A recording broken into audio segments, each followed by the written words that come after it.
Good morning students. आज का हमारा टॉपिक है चरक सूत्र स्थान का 7th चैप्टर नववेगान धारणीय अध्याय। वेग धारण आयुर्वेद में जो है निषिद्ध मना बताया गया है और कुछ ऐसे वेग बताए गए हैं जिनको धारण नहीं करना चाहिए, उन्हें अधारणीय वेग कहते हैं। और कुछ ऐसे वेग आगे अपन पढ़ेंगे जिनको कि धारण करना चाहिए, उन्हें धारणीय वेग कहते हैं। अधारणीय वेग चरक अनुसार कुल 13 है। कितने हैं? 13 के लिए एक श्लोक दिया हुआ है, न वेगान धारियेत धीमान जातान। इसको पढ़िएगा आराम से। न वेगान धारियेत धीमान जातान, बुद्धिमान लोग इन वेगों को धारण नहीं करते हैं। मूत्र पुरीशियो हो, मूत्र और पुरीश का वेग, न रेतसो न वातस्य न छर्दया शवथो न च। रेतस होता है शुक्र, तो शुक्र का वेग, वात का वेग, और वात यानी अपान वायु का वेग, छर्दया यानी छर्दी का वेग, शवथु यानी छींक का वेग। न उद्गारस्य न जृंभाया न वेगान शुद्ध पिपास्य, ना ही उद्गार का वेग, न जृंभा, ना ही क्षुधा यानी भूख, और पिपासा यानी प्यास। न वाष्पस्य न निद्राया निश्वासस्य श्रमेण च। वाष्प होता है अश्रु, तो अश्रु का भी नहीं करना है, निद्रा का भी नहीं करना। निश्वास होता है जैसे आप दौड़ के आए और दौड़ के आप बैठ गए तो आप फील करते हो कि आपका सांस कंपैरेटिवली ज्यादा तेज चलता है। परिश्रम से जो सांस फूल जाता है ना, उसको बोला गया निश्वासस्य श्रमेण च। तो आपकी ये श्लोक, अगर बीएमएस के स्टूडेंट है तो आपको ये श्लोक याद करना चाहिए। एक बार आपको ये याद हो गया तो अच्छी बात है, लेकिन अगर आप नहीं याद करते हो तो इसकी एटलीस्ट फर्स्ट लाइन और सेकंड लाइन तो याद करिएगा ही, क्यों, आगे चल के क्लियर हो जाएगा। तो दोबारा पढ़ के बताता हूँ। न वेगान धारियेत धीमान जातान, मूत्र पुरीशियो हो, न रेतसो न वातस्य न छर्दयः शवथो न चः। वेरी वेरी इंपॉर्टेंट है। टोटल 13 बताए चरक ने अधारणीय वेग। फिर उसके बाद लिखते हैं कि वाग्भट इसमें क्या चेंज कर देते हैं, जो उद्गार है, ये अपना न उद्गार से उद्गार की जगह कास को मानते हैं। नेक्स्ट देखते हैं अपन पहला वेग यानी मूत्र वेग रोकने से होने वाले रोग। आप ये हिंदी में पढ़िएगा, मूत्र वेग से होने वाले रोग। अब इसकी कोटेशन पढ़ते हैं। आप ध्यान से सोचिएगा, पिक्चर बनाइएगा कि मैंने आपको बोला पहली 2 लाइनें अच्छे से याद करनी है। वैसे तो पूरे 2 श्लोक के याद ही करने चाहिए, लेकिन एटलीस्ट 2 लाइनें तो याद करो। तो पहली लाइन थी न वेगान धारियेत धीमान जातान मूत्र पुरीशियो, तो मूत्र आया ना पहला, इसलिए अपने पहला जो धारणीय वेग पढ़ रहे हैं वो मूत्र वेग पढ़ रहे हैं। और मूत्र के अंदर, मूत्र बनता कहाँ है? बस्ती में बनता है। कहाँ बनता है? बस्ती के अंदर मूत्र स्टोर होता है। बस्ती मेहनेयो शूलम, इसलिए जहां पर वो रहता है उसमें और उसके आसपास के एरिया में दर्द शुरू हो जाता है। वस्ती मेहनेयो शूलम मूत्र कृच्छम शिरोरुजा, मूत्र कृच्छता पैदा हो जाती है, शिरोरुजा हो जाता है। वी नामो वंक्षणम मानः स्यात् लिंगम मूत्र निग्रहे। वी नाम होता है आगे की तरफ झुक जाना, आगे की तरफ वो झुक जाता है। वंक्षण आनाह, जो उसका वंक्षण प्रदेश है उसमें आनाह फील होता है, फुलावट फील होती है। स्यात् लिंगम मूत्र निग्रहे, तो इसमें आपको ये शुरू की लाइन अच्छे से याद रखनी है। वस्ती मेहने और शूलम मूत्र कृच्छम शिरोरुजा। और आप पकड़ोगे कैसे इसको? पकड़ना ऐसे कि मूत्र रहता कहाँ है, स्टोर कहाँ रहता है? बस्ती के अंदर। तो इसलिए ये जो लाइन है वो किससे रिलेटेड है? वो मूत्र वेग से रिलेटेड है। और वी नाम ऐसे याद रखिएगा, झुक कर आगे की तरफ झुकना, ये वी नाम कहलाता है। ये किसका लक्षण है? मूत्र वेग का ही लक्षण है। वंक्षण आना इंपॉर्टेंट है, ये भी किसका है? तो ये सारे के सारे क्वेश्चन पूछे जाते हैं। नेक्स्ट देखते हैं अपन। अब इसकी चिकित्सा क्या होगी? इसकी चिकित्सा लिखी है, स्वेद अभ्यंग, स्वेद अवगाहन अभ्यंगान, यानी कि स्वेदन करना चाहिए, अवगाह करना चाहिए, अवगाह स्वेदन करना चाहिए और अभ्यंग करना चाहिए। सर्पिश्च अवपीडकम, आप अवपीड शब्द का थोड़ा मतलब समझिए नीचे विमर्श में। अवपीड का अर्थ होता है प्रचुर मात्रा में घी का प्रयोग करना। और मूत्रजेषु तु पाने च प्राग भक्तम शुष्यते घृतम जीर्ण अंतिकम च उत्मया मात्रया भोजनाद्वय। सीधी सी बात समझिए आप, और पीड़क घी मतलब कि 2 टाइम देना है घी एक भोजन से पहले और एक भोजन के जीर्ण होने पर। 1 कप देना है भोजन से पहले और 1 कप देना भोजन के जीर्ण होने पर। तो ये शब्द देख लीजिएगा आप, अच्छा शब्द है भोजनात् द्वयम्। भोजनात् द्वयम्, सॉरी योजना है ये बीच में कट गया, योजनात् द्वयम्। योजना द्वयम् यानी 2 बार इसका प्रयोग करना चाहिए। ये कौन सा घी है? ये है अवपीड़क घी। और इसका प्रयोग कैसे करते हैं? उत्तम मात्रा में घी लेते हैं और खाने से पहले और खाने के जीर्ण होने पर इसका प्रयोग करते हैं। तो आप याद रखिएगा अवपीड़ घी का प्रयोग करना है, यानी कि खाने के पहले खाने के बाद दोनों टाइम देना है। कौन से वेग की चिकित्सा है ये? मूत्र वेग रोगजन्य रोगों की चिकित्सा है। और मूत्र वेग के अंदर लिखा है त्रिविध वस्तीकरण चाहिए, इसको आगे मैं याद कराऊंगा। त्रिविध वस्तीकरण याद करिए आप, 3 प्रकार की बस्तियां होती हैं, निरूह, अनुवासन और उत्तर बस्ती। तो ये तीनों की तीनों बस्तियां यूज करते हैं मूत्र वेग के अंदर। नेक्स्ट है, यहाँ देख लीजिएगा अच्छे से, मूत्र वेग रोग जन्य के अंदर आपको 2 ही बातें याद रखनी है, अवपीड़क सर्पी का प्रयोग करना है और त्रिविध वस्तीकरण का प्रयोग करना है। नेक्स्ट देखते हैं अपन, पुरीश जन्य वेग धारण करने से क्या होगा? पुरीश वेग धारण से क्या होगा? प से पुरीश, और पुरीश रहता कहाँ है? पक्वाश्य में। इसलिए लाइन कहाँ से शुरू हो रही है? पक्वाश्य शीर्षूलम। देखिए शीर्षूल दोनों में है, मूत्र में भी था और पुरीश में भी है। वात वर्चो अप्रवर्तनम, अधोमार्ग से ना तो वायु निकलेगी ना ही मल का प्रवर्तन होगा। तो वात वर्चो अप्रवर्तनम। पिंडिको द्वेष्टन आधमानम, पिंडिको द्वेष्टन, पिंडलियां जो है उनमें उद्वेष्टन ऐंठन पैदा होगी। आधमानम पुरीशे स्याद विधारित, और आधमान उत्पन्न होगा। इसमें आप देख लीजिएगा कि कैसे अपन याद करेंगे। पुरीश कहाँ रहता है? पक्वाश्य में, इसलिए पक्वाश्य शीर्षूलम। और पुरीश का ही वेग धारण किया है, इसलिए मल और वायु दोनों के दोनों प्रवर्तन नहीं होंगे। लेकिन ये पीछे वाला याद रखिएगा, पिंडिको द्वेष्टन, ये बहुत पूछा जाता है, पिंडिको द्वेष्टन। और वंक्षण आना कहाँ आ रहा था? मूत्र वेग धारण में। और आधमान किसका लक्षण है? पुरीश वेग का। उससे भी इंपॉर्टेंट बस आप 2 याद रख लीजिएगा, प से ही होता है पुरीश और प से ही पक्वाश्य, प से ही पिंडिकोद्वेष्टन। और इसकी चिकित्सा भी प से ही हो जाएगी। आगे देखते हैं अपन क्या लिखा, स्वेद अभ्यंग अवगाहन, सेम टू सेम है मूत्र और पुरीश में ये बात।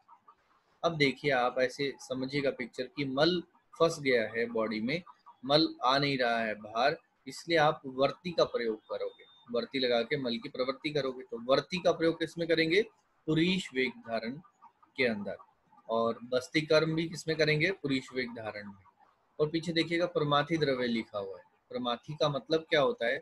विमर्श में देखिए, निज वीर्येन यद द्रव्यम स्रोतोभय दोष संचय, जो स्रोतस रहते हैं उनमें अगर दोषों का संचय हो रखा है, उसको हटाने के लिए जो ड्रग निज वीर्य से काम करती है और स्रोतोरोध को खोलती है, उसको बोलते हैं, स्रोतों से मल को अलग करती है, उसको बोलते हैं प्रमाथि द्रव्य। और इसके 2 एग्जाम्पल अपन को याद रखने हैं, वचा और नीचे लिखा हुआ है मरीच, ये थोड़ा सा साफ नहीं है, आप देख लीजिएगा, वचा और मरीच, ये 2 एग्जाम्पल अपन को याद रखने चाहिए। तो दोबारा याद रखिएगा, पुरीश वेग के अंदर चिकित्सा क्या हो जाएगी? स्वेद अभ्यंग अवगाहन, ये तो सेम टू सेम है मूत्र और पुरीश में। वर्ती का प्रयोग करना है, केवल वस्तीकर्म है, इसमें त्रिविध वस्तीकर्म नहीं है। और जो प्रमाथि द्रव्य उससे आप प से याद कर लीजिएगा, प मतलब ऊपर देखते हैं पक्वाश्य शीर्षूल, पिंडिको द्वेष्टन और प्रमाथि द्रव्य, ये तीनों के तीनों कहाँ काम आ रहे हैं? मतलब तीनों के तीनों किससे रिलेटेड हैं? पुरीश वेग रोगजन्य से ये रिलेटेड है। तो प्रमाथि द्रव्य के एग्जाम्पल जरूर याद रखना, वचा और श्वेत मरीच। अब आप ध्यान से देखिएगा, पुरीश में है वस्तीकर्म। अब आगे देखते हैं शुक्र वेग रोग के अंदर। शुक्र का अगर आपने रोग लिया वेग, तो आप देखिए शुक्र की उत्पत्ति और निवास कहाँ होता है? मेड्र वृषण के अंदर।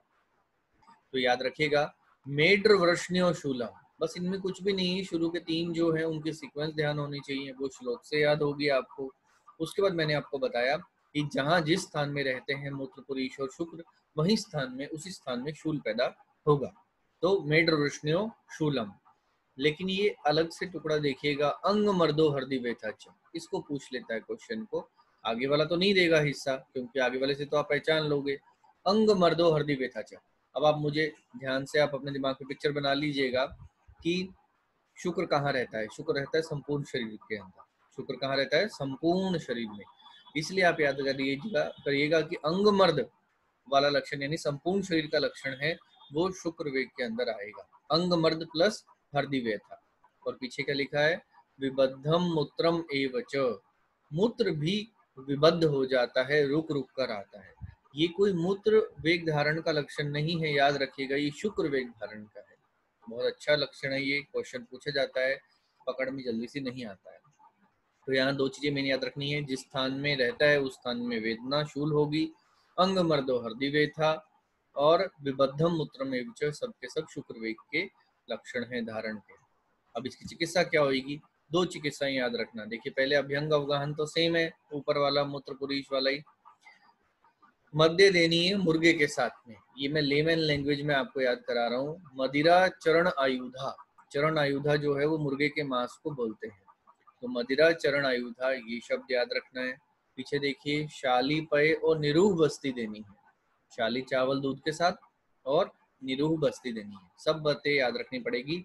मूत्र के अंदर त्रिविध वस्ती कर्म है, पुरीश में वस्ती कर्म था और शुक्र में निरूह बस्ती कर्म, निरूह बस्ती है। इसको याद करेंगे अभी अपन, कैसे याद करना है ट्रिक से।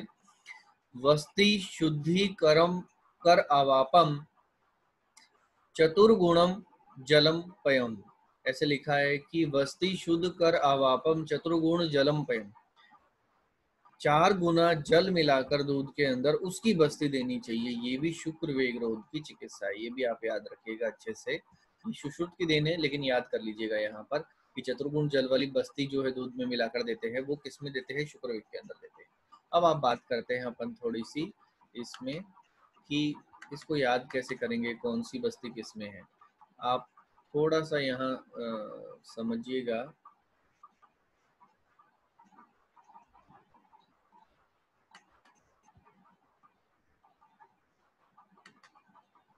आप ऐसे देखिए कि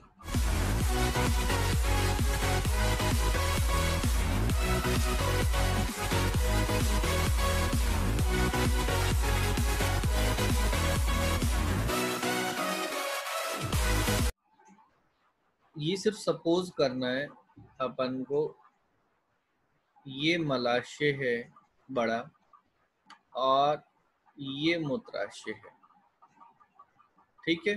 मूत्राशय मैंने आगे बनाया है, मलाशय मैंने पीछे बनाया है।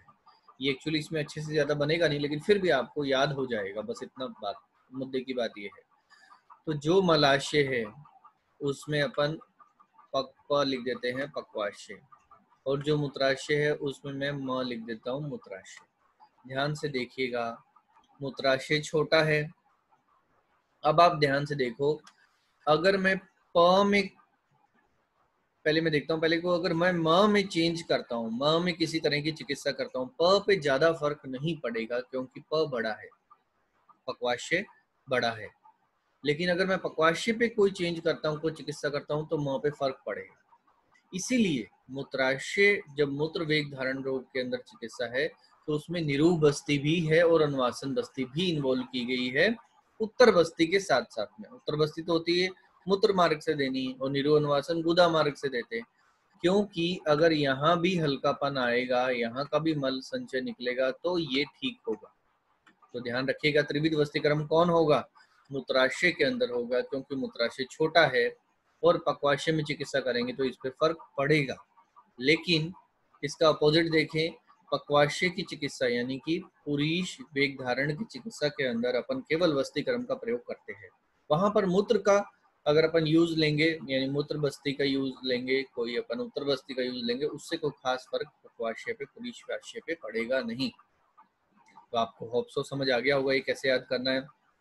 मूत्र वेग धारण के अंदर त्रिविध वस्ती क्रम क्यों है, क्योंकि पक्वाशय बड़ा है। और ये सब बातें आपको याद करने के लिए अच्छे से मैं आपको बता रहा हूँ, इनको याद कर लीजिएगा। और तीसरा अपन को याद रखना है, वो ये याद रखना है कि शुक्र के अंदर कौन सी बस्ती, केवल और केवल निरूह बस्ती। ये स्टार लगाया हुआ है, इस पे अच्छे से याद कर लीजिएगा। इसके अलावा भी काफी कुछ लिखा हुआ है ये बुक की पीडीएफ के अंदर, लेकिन आपको एक्स्ट्रा कुछ नहीं याद करना, जितना बता रहा हूँ बस उतना ही याद करना है। फिर देखते हैं अपन अपान वायु। अपान वायु के वेग धारण करने से क्या होगा, क्या लिखा, संगो विण मूत्र, विण और मूत्र, मल और मूत्र का संग हो जाएगा, वातान आधमानम, वात का भी संग हो जाएगा और आधमान पैदा हो जाएगा, क्लम, क्लम शब्द का मतलब क्या होता है? क्लम मतलब होता है बिना श्रम के थकावट, बिना कोई काम किए थकावट करना, उसे क्लम कहते हैं। ये इंपॉर्टेंट है, इसको कॉपी में आप नोट कर लीजिएगा। क्लम मतलब बिना श्रम के थकावट।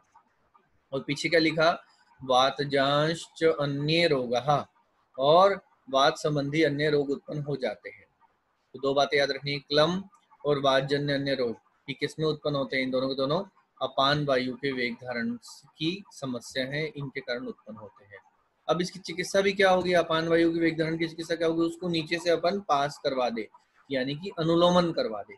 इसलिए ऊपर देखो ये लिखा हुआ है, ये ट्रीटमेंट इसकी आगे चल के पढ़ेंगे अपन, शस्तम वात अनुलोमनम। सीधा सा बस अपन को याद रखना है कि भी अपान वायु की चिकित्सा क्या होगी? वात का अनुलोमन, अपान वायु को वेग धारण करने पे। लेकिन लक्षण याद कर लीजिएगा, क्लम और वात जन्य रोग उत्पन्न किससे वेग धारण करने से होते हैं? अपान वायु के वेग धारण करने से होते हैं। नेक्स्ट क्या लिखा है? अपान वायु का वेग रोकने से उत्पन्न रोगों की चिकित्सा। तो पीछे देख लीजिएगा, पानानी वस्त्यश्च एव शस्तम वात अनुलोमनम। अपन सब चीजों का प्रयोग करेंगे, स्नेहन, स्वेदन, वर्ती, बस्ती, सबकी मेन मोटो यही है, वात का अनुलोमन करना। नेक्स्ट अपन देखिएगा आप 14 नंबर श्लोक, कंडु कोट अरुचि। ये इसमें है क्या? ये वमन का वेग धारण करने से होने वाली प्रॉब्लम है, तो इसमें आप पिक्चर बनाइएगा। आगे अपन इसके आखिरी चैप्टर के बिल्कुल आखिरी प्रकरण आएगा, एक दधी प्रकरण। दही प्रकरण में अपन पढ़ेंगे कि जो भी त्वचा के विकार हैं, जो भी रक्त के विकार हैं, वो सब दही से होते हैं। तो एक पिक्चर बना लीजिएगा आप, जब अपन वमन का वेग धारण करते तब भी त्वचा के रोग और जो है ज्वर, ये सब चीजें आती हैं सेम टू सेम। तो वमन का वेग धारण करने से क्या क्या होगा देखते हैं अपन, कंडु कोट अरुचि व्यंग शोथ पांडु वाम में ज्वरा। ये आपको मैं कोटेशन जो है याद करने के लिए ही बोलूंगा। कुष्ठ हल्लास विसर्प विसर्पांश छर्दी निग्रह जा, छर्दी निग्रह यानी छर्दी को धारण करने से कंडु कोठ अरुचि व्यंग, व्यंग एक जो है मुख रोग है, शोथ पांडु वाम में ज्वरा। क्योंकि इसमें क्वेश्चन देखिए आप कैसे कैसे आ रखे हैं। पांडु वाम में ज्वरा कौन से वेग धारण करने के लक्षण हैं? कौन से वेग धारण से उत्पन्न होने वाले रोग हैं? तो छर्दी के वेग धारण करने से उत्पन्न रोग है। कुष्ठ हल्लास विसर्प, देखिए आप कुष्ठ भी स्किन डिजीज है, विसर्प भी स्किन डिजीज है, कंडू कोट भी और व्यंग भी स्किन डिजीज है। तो मोस्ट प्रोबेबली जो है स्किन डिजीज आ रही हैं। लेकिन इसके अलावा अपन को एक और याद रखना है, पांडु वामे ज्वरा। इसलिए अपन को पूरी लाइन याद कर लेनी चाहिए, कंडु कोठ अरुचि व्यंग शोथ पांडु वामे ज्वरा कुष्ठ हल्लास विसर्पांश छर्दी निग्रह जा गधा। फिर नीचे देखते हैं अपन इसके अंदर, नीचे क्या लिखा है इसके अंदर, वमन का वेग रोकने से उत्पन्न होने वाले रोगों की चिकित्सा क्या होगी? ये शब्द बहुत अच्छा है, भुक्त्वा प्रछर्दनम, भोजन कराने के बाद तुरंत वमन करवा देना, शीघ्र वमन करवा देना। तो भुक्त्वा प्रछर्दनम बहुत अच्छा शब्द है। देखिए वमन का वेग धारण कर रहा था, अपन उसको प्रवर्त करवा रहे हैं। तो पहला शब्द क्या है? भुक्त्वा प्रछर्दनम। ये शब्द याद कर लीजिएगा। धूमपान, लंघन, रक्तमोक्षण, रुक्षन्नपान, व्यायाम, विरेक। आप इसको ध्यान से देखोगे तो इसमें सारी पंचक्रम की चीजें हैं। वमन है, विरेचन है, धूमपान है, रक्तमोक्षण है, रुक्षन्नपान है। तो अच्छा है, ये आपको याद करने के लिए इस हिसाब से याद कर लीजिएगा। वमन, विरेचन, रक्तमोक्षण और रुक्षन्नपान और भुक्त्वा प्रछर्दनम। ये रुक्षन्नपान पूछ लेते हैं बहुत बार, रुक्षन्नपान कौन से वेग धारण की चिकित्सा है? इसी की है। अब आचार्य जो वाग्भट सुश्रुत थे, उन्होंने लिखा नीचे, सशार लवण उपेत अम अभ्यंगम चत्र प्रदाप। जैसे अपन ने लक्षण में पढ़ा कि इसमें बहुत सारी स्किन डिजीज हैं, इसलिए स्किन डिजीज को ठीक करने के लिए उन्होंने क्षार और लवण मिलाए हुए तेल का अभ्यंग करने के लिए निर्देश दिया है। तो वमन रोग की, वमन वेग की चिकित्सा आपको समझ आ गई होगी। वमन वेग से अगर धारण कर लिया, रोग हो गए, स्किन डिजीज हो गई, क्या चिकित्सा करनी है? भुक्त्वा प्रछर्दनम सबसे पहले आपको याद आना चाहिए। लंघन, वमन, विरेचन, रक्तमोक्षण, धूमपान, रुक्षन्नपान, सबके सब याद होने चाहिए। अगर आप संस्कृत याद करना चाहते हैं तो और भी अच्छा है। नेक्स्ट है श्वथु। श्वथु यानी छींक। अगर छींक देखिए कहाँ से आती है? ऊपर से आती है, ऐसे मुख से, इसलिए यहाँ यहाँ के ही रोग ज्यादातर आएंगे। इसका श्लोक याद कर लेना चाहिए, मन्यास्तंभः, मन्यास्तंभ हो जाएगा। शीर्शूलम, अर्दित अर्धाव भेदको, अर्दित एक मुख का रोग है, फेशियल पैरालिसिस बोलते हैं इसको। अर्धाव भेदक, आधे सिर में दर्द होता है, ये भी एक शीत रोग का टाइप है। इंद्रियाणाम च दुर्बल्यम शवथो स्याद विधारणा। अब इंद्रियाणाम च दुर्बल्यम, जब ये पूछ लेता है आपसे कहाँ का श्लोक है, किस वेग धारण का लक्षण है, तो आपको याद नहीं आता सीधा, अगर आपको पीछे वाला श्लोक याद नहीं है, शवथो स्याद विधारणा। क्योंकि इंद्रियां दुर्बल, आप कभी शुक्र पे जा सकते हो, कभी आप पुरीश पे जा सकते हो, कभी अपान वेग धारण पे जा सकते हो, इसलिए कंफ्यूजन को जड़ से खत्म करने के लिए ये वाला श्लोक आपको मैंडेटरी याद होना चाहिए। मन्य स्तंभ शीर्शूलम अर्दित अर्धाव भेदकौ इंद्रियाणाम च दुर्बल्यम शब्दों से याद विधारणा। मैं आपको बाकी सब में ऑप्शन दे रहा हूँ, लेकिन ये आपको बहुत जरूरी है याद करना, याद होना ही चाहिए। फिर नेक्स्ट देखते हैं अपन इसके अंदर क्या दिया हुआ है, इसकी चिकित्सा। चिकित्सा क्या है? चिकित्सा देखिए आप, ऊर्ध्व जत्रुगत अभ्यंग करना है, स्वेदन करना है और धूमपान नावन करना है, वात घनम माध्यम च घृतम च उत्तर भक्तिकम। सबसे पहले एक ही याद करिएगा आप, घृतम च उत्तर भक्तिकम, भोजन करने के बाद घी का सेवन करना। देखिए छींक कैसे निकल रही थी मुख से, और आप भोजन के जस्ट बाद घी पी रहे हो, तो इसकी चिकित्सा आप याद कर लीजिएगा। मैंने ऐसे याद कराया था, घृतम च उत्तर भक्तिकम, किसकी चिकित्सा है? शवथु की। अब आप शुरू से अच्छे से सब याद करिएगा कि और पीड़ सर्पी कहाँ कहाँ मारा था? मूत्र में। घृतम च उत्तर भक्तिकम किसकी है? श्वथु की है। किसमें त्रिविध वस्तिक्रम यूज कर रहे थे? मूत्र में। वस्तिक्रम किसमें कर रहे थे? पुरुष में। और जो है आप निरूबस्ती किसमें कर रहे थे? शुक्र में। तो अपन को सबके सब ये ध्यान होने चाहिए। नेक्स्ट अपन देखते हैं इसके अंदर है ये उद्गार। उद्गार यानी कि डकार। डकार देखिए आप, ऐसे मुख से आती है, उसी तरह से लगभग लगभग हिक्का आती है। तो आप याद रखिएगा, मैंने ये शब्द बोले कि हिक्का और उद्गार का रिलेशन है। तो इसके लक्षण पढ़िए आप उद्गार वेग धारण के। हिक्का श्वासो अरुचि, हिक्का श्वास और अरुचि उत्पन्न हो जाएगी। कंपो विबंधो हृदय उर्सो, हृदय और उर दो शब्द हैं इसमें, ठीक है। विबंध यानी जकड़ जाते हैं, जुड़ जाते हैं, ऐसे लगता है जकड़ाहट पैदा हो गई है। हृदय उर्सो, ये शब्द याद रखिएगा। तो ये लाइन पूरी की पूरी याद करनी है। हिक्का श्वास रुचि इसको छोड़ दो, लेकिन ये टुकड़ा अच्छे से याद करिएगा। कंपो विबंधो हृदय उर्सो, कंप और विबंध पैदा होते हैं हृदय और उर के अंदर। और पीछे क्या लिखा है नीचे, इसकी चिकित्सा क्या है? हिक्काया तुल्यम औषधम, हिक्का के तुल्य ही इसकी औषध है। तो याद रखिएगा आप, कंपो अंग मर्दो हृदय व्यथा किस में आ रहा था? शुक्र में। कंपो विबंधो हृदय उर्सो कहाँ आ रहा है? ये आ रहा है उद्गार के अंदर। अब नेक्स्ट देख लेते हैं अपन जृंभा। जृंभा क्या होती है? जृंभा होती है जो आप सुबह सुबह लेते हो उठने के बाद, जम्भाई, ठीक है। आलस करते समय जो आप सुबह सुबह उठने के बाद जो आपको फील होता है वो जृंभा है, या आप थकावट में है तो फील होता है, जृंभा है। जृंभा के अंदर पहला लक्षण क्या है? वीनाम आक्षेप संकोच, वीनाम यानी कि शरीर का आगे की तरफ झुकना, आक्षेप जैसे कि कन्वर्जन होना, संकोच यानी कि संकुचित होना अंगों का, सुप्ति कंप प्रवेपनम, सूनापन आना ऐसे पाँव वगैरह में, हाथ में, और कंप प्रवेपन, हाथ पाँव में ट्रेमर्स आना। ये सब के सब लक्षण किसके हैं? जृंभा वेग धारण के हैं। वी नाम को आप याद रखिएगा, लेफ्ट साइड में भी लिखा हुआ है। मूत्र वेग धारण में भी वी नाम की समस्या उत्पन्न हो रही थी और जृंभा में भी। तो वी नाम कहाँ कहाँ है? मूत्र और जृंभा दोनों में है, लेकिन उसकी लाइन अलग थी, इसकी लाइन अलग है। लेकिन वी नाम के साथ अगर आक्षेप, संकोच, सुप्ति, कम, प्रवेपन ये सब आ जाएं, ट्रेमर्स आ जाएं, कन्वर्जन आ जाएं, तो अपन को याद रखना है ये जृंभा वेग धारण के नुकसानों की बात कर रहा है, उसके रोगों की बात कर रहा है। नीचे देखिए जृंभा के अंदर चिकित्सा क्या है? वातघन औषध। तो यहाँ आपको समझ आ गया होगा। जृंभा में अपन को याद रखना है वीनाम आक्षेप संकोच सुप्ति कम प्रवेपन। वीनाम के साथ में आक्षेप, कंप, प्रवेपन ये सब शब्द जुड़ जाएं तो ये जृंभा वेग धारण का लक्षण है। उसकी चिकित्सा क्या है? वातघन औषध इसकी चिकित्सा है। वात अनुलोमन किसकी थी? क्योंकि उसमें अपान वायु अटकी हुई थी, अपान वायु में वात अनुलोमन करना था। और वात घन औषध किस में देनी है? जृंभा के अंदर देनी है।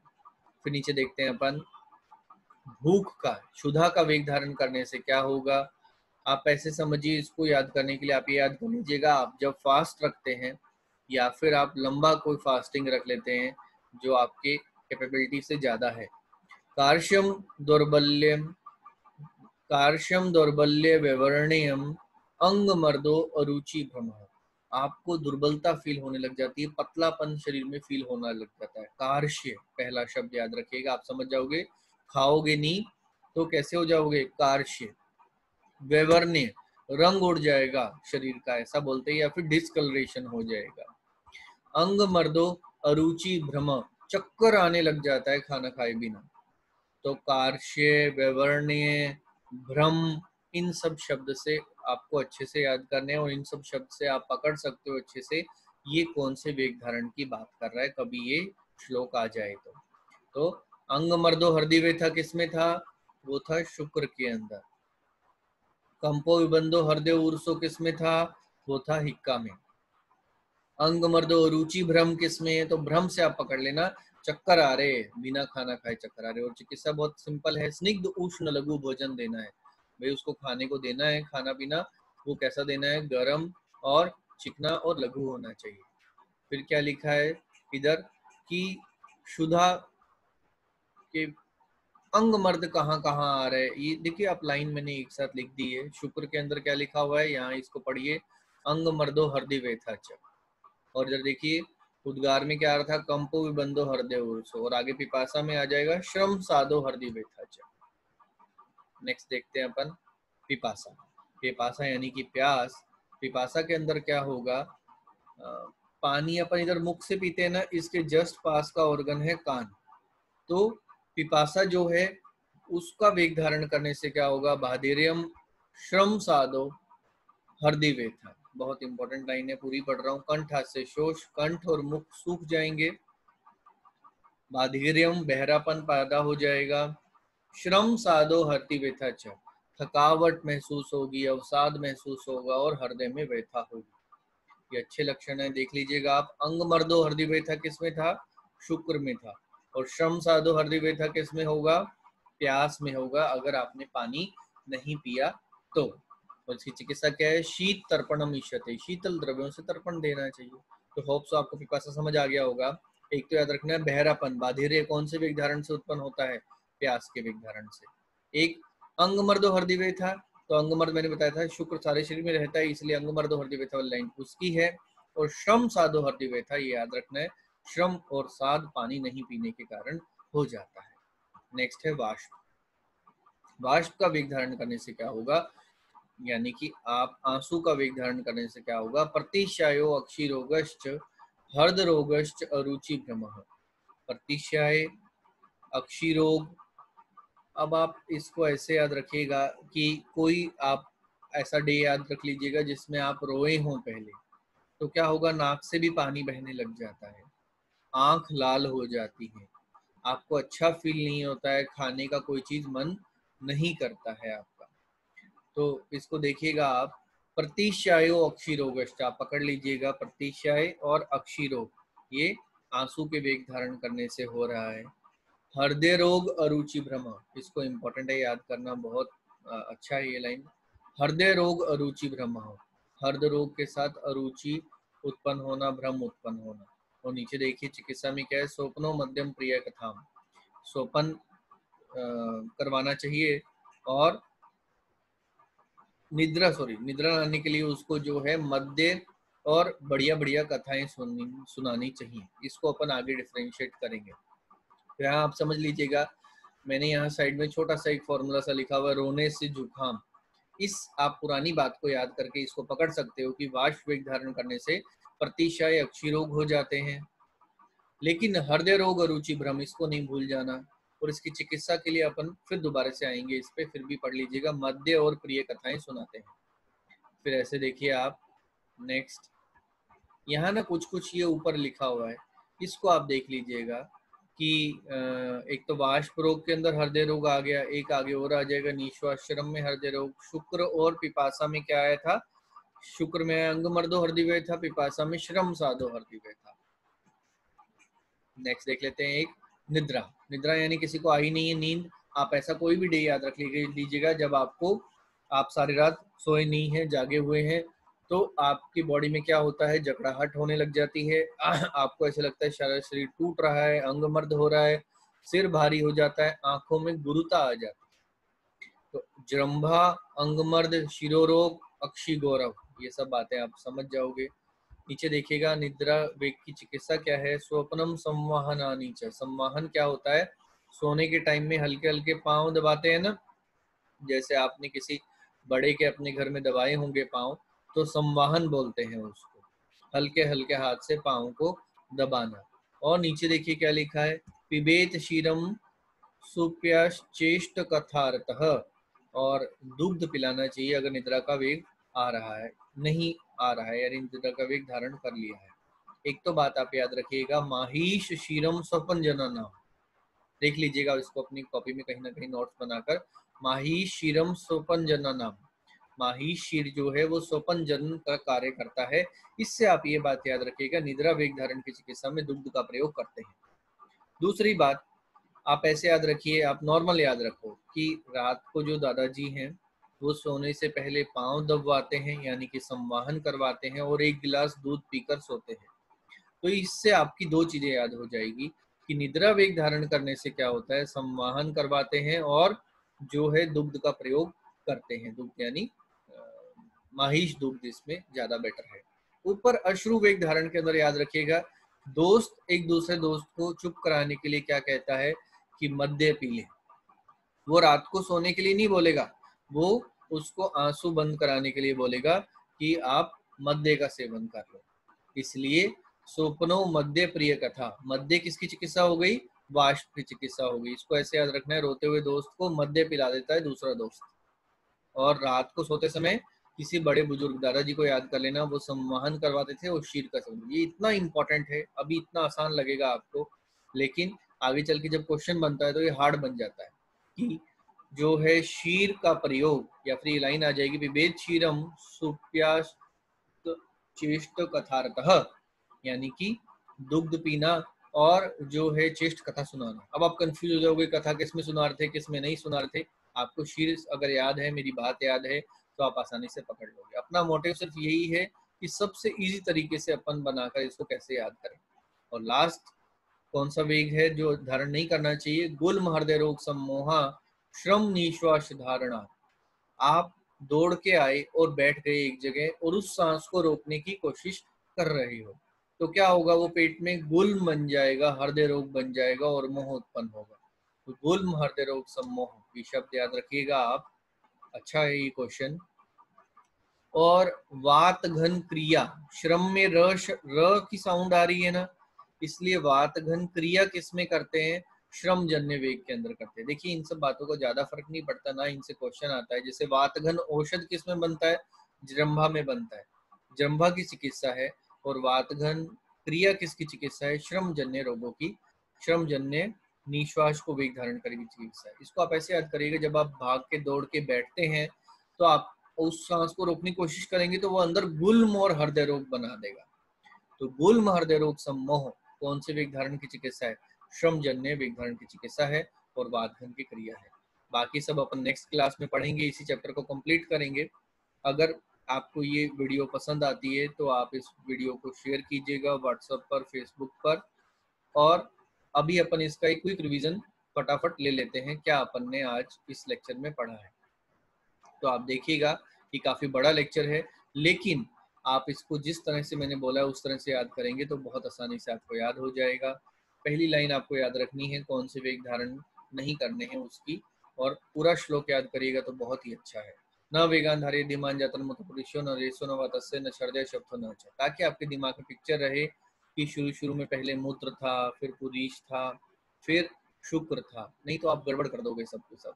और मूत्र के अंदर याद रखना, जहाँ स्थान है वहां पर विनाम इसमें हो रहा है, इसकी चिकित्सा में त्रिविध वस्तीकर्म यूज हो रहा है और पीड़क सर्पी यूज हो रहा है। अवपीड सर्प की डिटेल जरूर याद करनी है, क्वेश्चन आ जाता है। उत्तमया मात्रया योजना द्वयम, कौन से घी की बात कर रहा है? ये बात कर रहा है अवपीड सर्प। नेक्स्ट देखिएगा पुरीश वेग धारण के अंदर प मैंने आपको बताया, अच्छे से याद कर लीजिएगा। पिंडिको द्विष्टन परमाथि द्रव्य, और याद रखिएगा केवल वस्ती कर्म है, वर्ती का प्रयोग किया जाता है। परमाथि की डिटेल अच्छे से पढ़िएगा। शुक्र के अंदर मैंने बताया सारे शरीर में रहता है, इसलिए अंग मर्दो हृदय व्यथा। और विबद्धम मूत्र उल्टा लक्षण है, याद रखिएगा, मूत्र का नहीं है, शुक्र का है। और मदिरा के साथ मुर्गा निरू बस्ती इसमें देते हैं। चतुर्भुज जल वाली बस्ती पढ़ लीजिएगा। क्लम और वातजन्य रोग अपान वायु धारण करने से होते हैं, इसकी चिकित्सा है वातन विलोमन।